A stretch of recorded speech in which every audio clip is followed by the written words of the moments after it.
Your company launches a search for an open position. The applications start rolling in, and the qualified candidates are identified. Now, the choosing begins. Person A, Ivy League, 4.0, flawless resume, great recommendations, all the right stuff. Person B, state school, fair amount of job hopping, and odd jobs like cashier and singing waitress. But remember, both are qualified. So I ask you, who are you going to pick? My colleagues and I created very official terms to describe two distinct categories of candidates.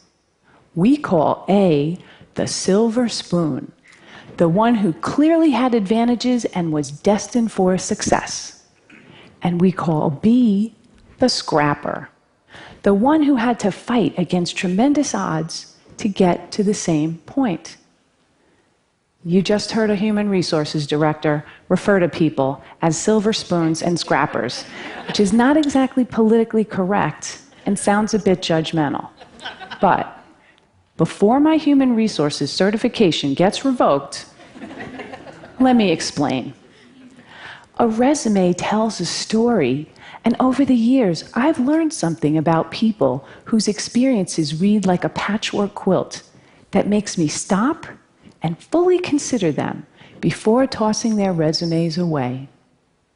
A series of odd jobs may indicate inconsistency, lack of focus, unpredictability, or it may signal a committed struggle against obstacles.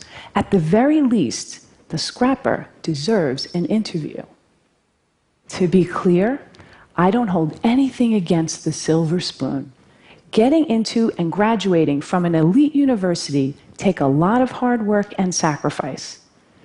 But if your whole life has been engineered towards success, how will you handle the tough times?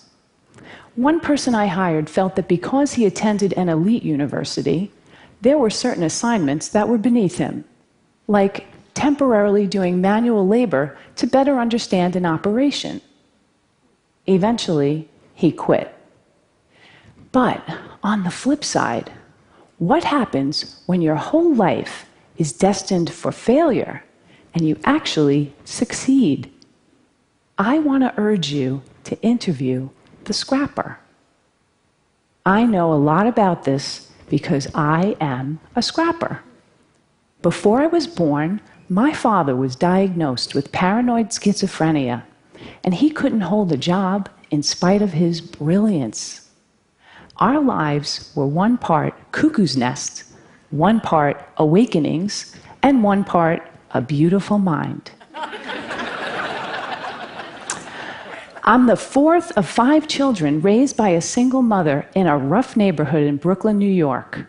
We never owned a home, a car, a washing machine, and for most of my childhood, we didn't even have a telephone. So I was highly motivated to understand the relationship between business success and scrappers because my life could easily have turned out very differently. As I met successful business people and read profiles of high-powered leaders, I noticed some commonality. Many of them had experienced early hardships, anywhere from poverty, abandonment, death of a parent while young, to learning disabilities, alcoholism, and violence.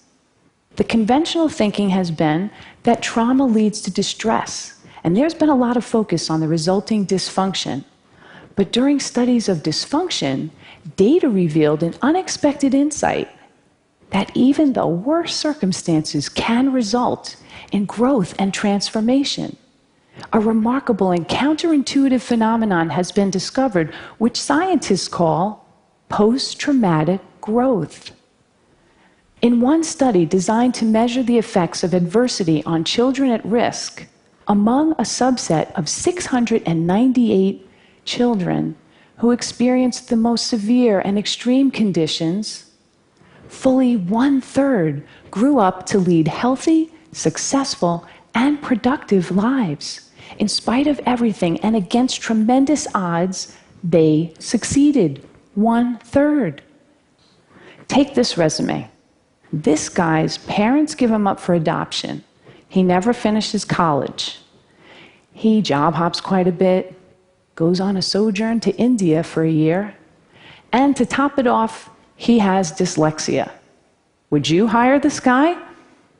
His name is Steve Jobs. In a study of the world's most highly successful entrepreneurs, it turns out a disproportionate number have dyslexia. In the US, 35% of the entrepreneurs studied had dyslexia.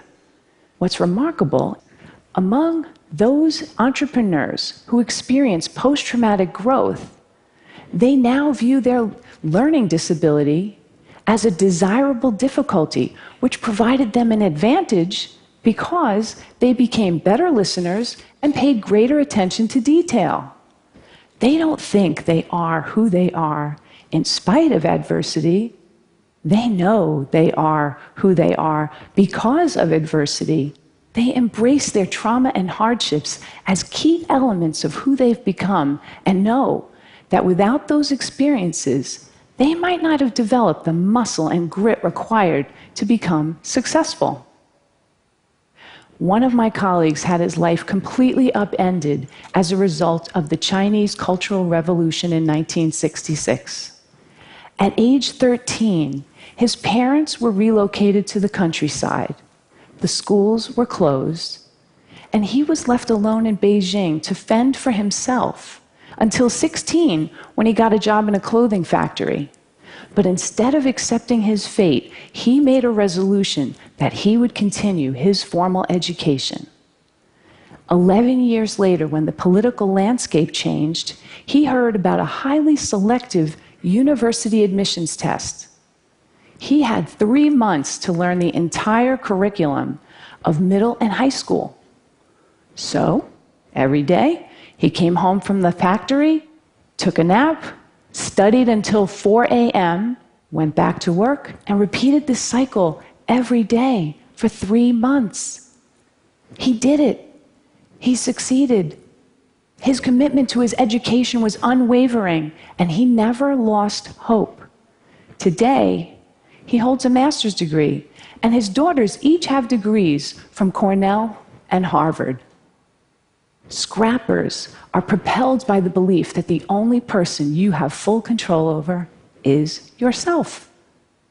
When things don't turn out well, scrappers ask, what can I do differently to create a better result? Scrappers have a sense of purpose that prevent them from giving up on themselves. Kind of like if you've survived poverty, a crazy father, and several muggings, you figure, business challenges? Really? Piece of cake, I got this. And that reminds me, humor. Scrappers know that humor gets you through the tough times, and laughter helps you change your perspective. And finally, there are relationships. People who overcome adversity don't do it alone. Somewhere along the way, they find people who bring out the best in them and who are invested in their success. Having someone you can count on, no matter what, is essential to overcoming adversity. I was lucky. In my first job after college, I didn't have a car, so I carpooled across 2 bridges with a woman who was the president's assistant. She watched me work and encouraged me to focus on my future and not dwell on my past. Along the way, I've met many people who've provided me brutally honest feedback, advice, and mentorship. These people don't mind that I once worked as a singing waitress to help pay for college. I'll leave you with one final valuable insight.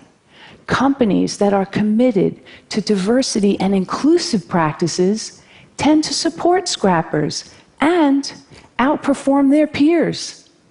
According to Diversity Inc., a study of their top 50 companies for diversity outperformed the S&P 500 by 25%. So, back to my original question. Who are you going to bet on? silver spoon or scrapper? I say, choose the underestimated contender whose secret weapons are passion and purpose. Hire the scrapper.